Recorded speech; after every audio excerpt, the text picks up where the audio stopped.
Hello everyone, my name is Jordan and today I'm going to be doing an August new releases video. Not going to talk about every book that's coming out in August, just the ones that I'm interested in, and this is my cat Sushi. She's joining us today. But yeah, I'm just going to kind of go in order of release date, I guess. Most of these are adult books. I've got 3 YA and the other 6 are adult. One of them is like general fiction, but the rest are fantasy. So mostly fantasy here.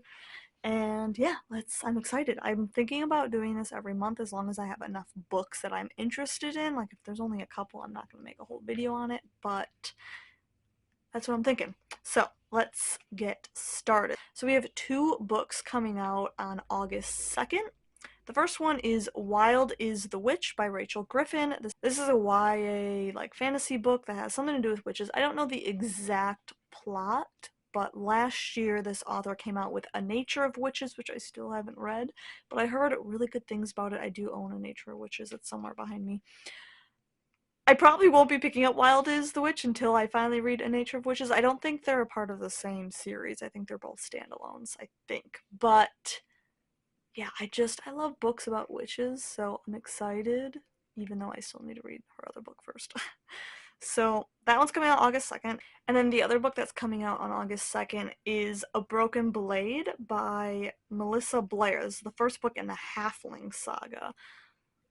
Now, I believe this book was originally just like an ebook, and I think it's now being re-released. I don't know if a publisher picked it up or what, but you can't even buy the ebook right now. But when you look up on Goodreads, it says that it came out November of last year. But then you go on Amazon and you can't buy it. So maybe it was an indie book and then it got picked up by someone. I'm not 100% sure. And this says, Kira is a killer. As the king's blade, she is the most talented spy in the kingdom, and the king's favored assassin. When a mysterious figure called the Shadow starts making moves against the crown, Kira is forced to hunt the masked menace down. She crosses into the magical lands of the Fae, trying to discern if her enemy is mortal, elf, or a halfling like her. But the Fae land is not what it seems, and neither is the Shadow. Kira is shocked by what she discovers and can't help but wonder who her enemy truly is. The king that destroyed her people, the prince that tortures them, or the shadow that threatens her place at court. As she searches for answers, Kira is haunted by a promise she made long ago, a promise not only to save herself, but an entire kingdom. Sound interesting? I kind of have Throne of Glass vibes? I'm not sure, but it does kind of seem like it's along that fantasy romance line. I don't know though. Don't quote me on that. But I'm interested in it. It looks good. So then this next book is A Map for the Missing by Belinda Huan Tang. I'm probably pronouncing that wrong. I apologize. But this is the general fiction book I was talking about. This is, well, the reason why this book caught my eye is because I noticed that Celeste Ng blurbed this book. She was raving about it. Celeste Ng is the author of, is it Everything I Never Told You? Is that the title? That's the one that I read. I believe that's the one. And then also Little Fires Everywhere, which I still haven't read and I own. It's on my shelf, but I loved Little Fires Everywhere. Is that what it's called? No. Yeah. I haven't read Little Fires Everywhere. I loved Everything I Never Told You, and I've been meaning to pick up Little Fires Everywhere for a long time.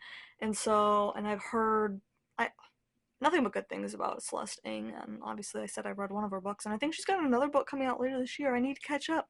I need to read more Celeste Ng. But this is a book that she recommended, and after reading Tomorrow and Tomorrow and Tomorrow, the book that just came out in July and that I read and absolutely loved, I just want to read more general fiction. I don't read enough general fiction, so I'm putting this on my list. I want to get it and I want to read it. But this follows a guy, I don't know how to pronounce his name. I'm not even going to try to pronounce his name, but he gets a call from his mother, who still lives in China with his father, and she tells him that his father has gone missing. So he goes back home to China to help find his father, and while he's there, he's got to deal with living in China, which he's not used to, and he ends up running into old friends, and it just sounds like one of those family and friendship stories that's probably going to be both sad and heartwarming. So, yeah, I'm interested and I want to pick it up. Then this next book, I'm not 100% sure if it comes out on the 8th or the 6th, or the 9th or the 16th, because when I was looking at books a few weeks ago, I had written the 16th, but when I was double checking dates today, it said the 9th, so it's supposed to come out in August. It's Fury Song by Rosaria Munda. This is the third book. I don't know what the series title is, but this is the third book in the series.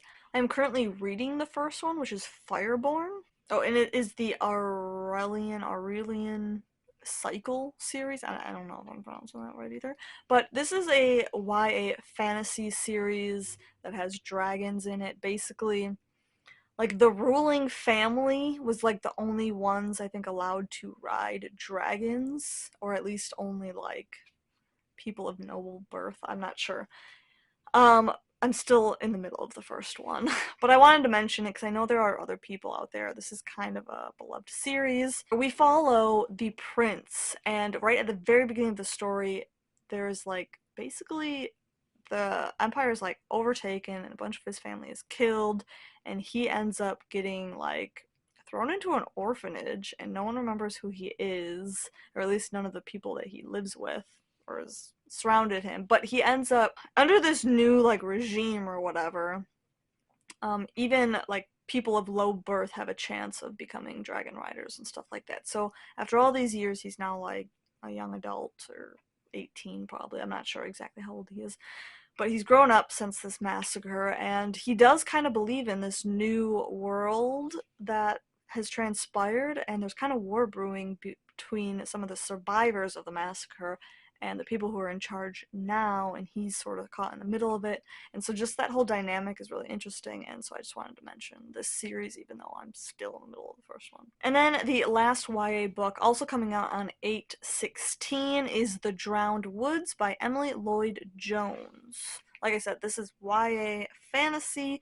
This is supposed to take place in the same world, I think, is it the Bone House? Yeah, it takes place in the same world as her other book, The Bone Houses, which I haven't read, but I don't think you have to read them in any particular order. I think they still can be read on their own. But it sounded very interesting. This says, the kingdoms of Wales were rife with magic and conflict. An 18-year-old Mer is well acquainted with both. She is the last living water diviner and has spent years running from the prince who bound her into his service. Under the prince's orders, she located the wells of his enemies and he poisoned them without her knowledge, causing hundreds of deaths. After discovering what he had done, Mer went to great lengths to disappear from his reach. Then Mer's old handler returns with a proposition. Use her powers to bring down the very prince that abused them both. The best way to do that is to destroy the magical well that keeps the prince's lands safe. With a motley crew of allies, including a fey-cursed young man, the Lady of Thieves, and a corgi that may or may not be a spy, Mer may finally be able to steal precious freedom and peace for herself. After all, a person with a knife is one thing, but a person with a cause can topple kingdoms. Part heist, dark fairy tale. So, sounded kind of interesting. Then the last book coming out on the 16th is The First Binding by R.R. Verdi, not sure how to say that, but this is the first book in a new adult fantasy series that I am so excited. This book is kind of getting buzz in the fantasy world, so I'm like super pumped for it, plus it sounds good. The series is called Tales of Tremaine, and this says, all legends are born of truths, and just as much lies. These are mine. Judge me for what you will, but you will hear my story first. I buried the village of Ampur under a mountain of ice and snow. Then I killed their god. I've stolen old magics and been cursed for it. I started a war with those that walked before mankind and lost the princess I loved and wanted to save. I've called lightning and bound fire. I am legend and I am a monster. My name is Airy, and this is the story of how I let loose the first evil. It sounds so good. I'm so excited for this. So it just seems like a first in a new epic fantasy series, and I'm super pumped for it. That is probably it's probably like on the top of my list out of all of these, if not the second top. I'm not sure. It's pretty close with this next one, which is Babel by R.F. Kuang. It's R.F. Kuang, the author of The Poppy War. Babel comes out on August 23rd. New book. I don't know if this is part of a series or if it's a standalone. I don't even know how to like begin to describe what Babel is about. Babel. It's gotta be Babel. Babel just sounds ridiculous. Sounds like I'm babbling. It says Babel is the world's center of translation and more importantly of silverworking, the art of manifesting the meaning lost in translation through enchanted silver bars to magical effect. Silverworking has made the British Empire unparalleled in power, and Babel's research in foreign languages serves the Empire's quest to colonize everything it encounters. Oxford, the city of dreaming spires, is fairy tale for Robin, a utopia dedicated to the pursuit of knowledge, but knowledge serves power, and for Robin, a Chinese boy raised in Britain, serves Babel inevitably means betraying his motherland. As his studies progress, Robin finds himself caught between Babel and the shadowy Hermes Society, an organization dedicated to sabotaging the silverworking that supports imperial expansion. So it sounds like they're kind of on the brink of a war. So, I'm sure if it's anything like the Poppy War, it's going to be brutal. Please bring it on. But this sounds cool. It seems like there's a lot to do. It seems like it's kind of centered around like knowledge is power, that kind of concept, which is cool. I'm excited. I still need to read the last book in the Poppy War. That is on my August TBR. I'm finishing that trilogy so I can move on to other things like Babel. Okay, so I sort of got interrupted while I was filming before, so this is actually the next day. So I have one more book that I was originally going to talk about, and then I ended up discovering two more. There's a lot of books coming out this month. I'm very excited, which actually gives me high hopes for book of the month. Like, if any of these books end up in the book of the month, I will be grabbing them. I hope multiple do, because then I can buy it. You can get up to like 3 books every month from book of the month, so if 3 books out of this list were in there. Probably not, though, because most of these are fantasy, and they usually have, like, various different genres, so. But you never know. Anyways, okay. So the next book is The Spear Cuts Through Water by Simon Jimenez. Probably butchering that, but that comes out August 30th. This is an adult fantasy that sounds really cool. So basically the royal family, the ruling family, has locked a god under the palace and is using the god's power to hold the country in their choking grip, it says. They bleed the land and oppress the citizens using their frightful powers, and it's crazy. Sounds dark. But apparently this god, which did it say her? The god flees with the help of 2 like outcasts or something, and they try to take down the empire basically.